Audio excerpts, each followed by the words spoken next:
Welcome back to Rad JBI. I'm JB. In this video, I'm going to show you how to replace the cartridge seals on this Showa cartridge assembly. I have a Showa fork damping cartridge cylinder. This is from a Honda CRF 450. This design is relatively the same since 2016, all the way up to about 2026. There's been some minor, let's say, changes and modifications to the upper cylinder where the free piston resides. However, that doesn't apply to this video. Instead, I'm going to show you how to replace the seal that is located at the bottom of the cartridge cylinder and that seals around the cartridge damping rod. Because when that seal leaks, you lose a lot of your compression and rebound damping ability, and it is very critical that it gets replaced once it does wear out. So let's get right to it and not waste much more time. First we need to do is use some good shaft block clamps. These are made by our friends at Deja Moto. I highly recommend them. What I like about them is how long they are. So when you put them onto the cartridge, there's a lot of contact surface, so it makes the tube much less likely to rotate and spin as you're working on it. Now, in my opinion, it's very critical that we clamp the cartridge here and not somewhere else. Because as we apply force to remove what I call the cartridge seal head, we don't want to unthread the tube from the upper cartridge tank or anything else like that. Also, this is a two-piece design. So what I mean by that is, I'll come up close to you guys. So the darker gray you see here threads in to the Kashima coated cylinder tube here, and it's actually peened in place. There's just 4 peens. So we do not want to unthread this section from that. Instead, we want to unthread the billet machined finish aluminum, the silver up top, from the darker gray unfinished aluminum down here. So what we want to do is we're going to fixture this right here. So that way we are clamping on the tube, but we're also clamping this area. So that way this does not want to unthread as we work on it. Now the diameter of this tube is 29 millimeters. Thanks to Deja. Sorry, dude, I'm forgetting your name right now. Thanks to him, he engraved these to tell you exactly what sizes they are. So we're going to use our 29 mil clamps, just a pair above the tube, and we'll throw that inside of our vise. In order to remove this, it takes an Allen key on the inside. It is not a nominal size. By that, I mean it's not a 16, 17, 18 millimeter. It's something kind of in between. What I found was I have a spark plug socket, and it just so happens that this size here fits. So we're going to slide that easily inside of there. And what I have here is a number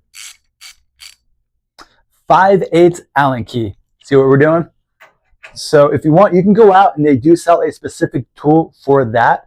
But a lot of times you may already have the tooling lying around for doing this job. What I like to do is put the tooling in ahead of time. So that way, as we heat this up, the tool gets hot too. Now you're probably thinking, JB, why do you want to do that? Well, if it's cold where you are, if you heat this up and then put your tool inside of there, it's going to act as a heat sink and pull all the heat out of that. And it's going to undo what we did. So we're going to put this in there, heat this up, so that way they heat up together.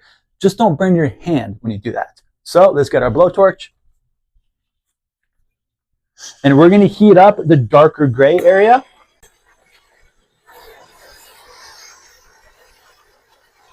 Now this is smoking a little bit because some of the residual oil in between the oil lock collar. So now we are ready to unthread this. Cool. So what I like to do is once I have it loose, take the wrench off. If you keep the wrench on, as you unthread it, you might apply excessive radial force to that and cause the threads to get. We don't want to do that. Instead, we're going to do it by hand. Now, mind you, we did heat this up, and I tend to have a knack to grab stuff that I just heated up with my hand and burn myself. So please don't do that. Sweet. So that is hot. Let's use something like this. Come on. And we're going to set it on the cool metal. Awesome. So what dropped already is part of our seal. This is a two-piece seal design. This is called a backup seal, or backup ring to be more correct. And then inside of that is still the rubber seal, which we are going to remove.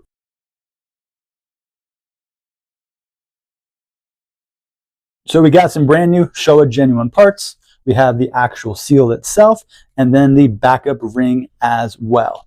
So for this design, it comes as 2 pieces. We're going to insert this into the seal. Kind of just presses right into place. Now I'm not going to put the seal in right away. I'm going to let this cool down a little bit. And while it's still hot, let's kind of wipe out any Loctite that might still be inside of there. On this one, there isn't really any because I believe this suspension was previously serviced before by another company. And I imagine they had replaced the seal at that time, but they didn't use any Loctite on Reassembly.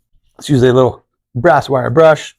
Kind of clean out our threads, and then we will come back to you 5 minutes later once this has cooled down and it's ready to assemble. Cool, so we're going to finger blast this grease and put some grease on this seal.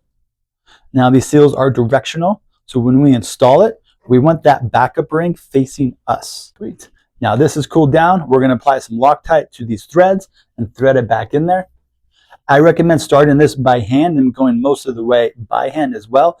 Again, because we don't want this wobbling like this. And a lot of times the weight of the ratchet will make it want to do that. Cool. Use the tip of the applicator to kind of spread it around.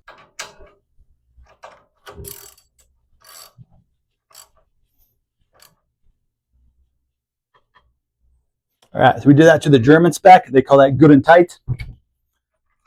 I just have not seen an official torque spec from Showa on how much to torque these down. But if you're doing suspension, likely you got a pretty good feel for stuff and you had an idea of how hard it was to disassemble. So please apply that same spec when you reassemble it. Thanks for tuning into this video. The next one, we will show you how to install the cartridge damper rod safely so you do not mess up the seal.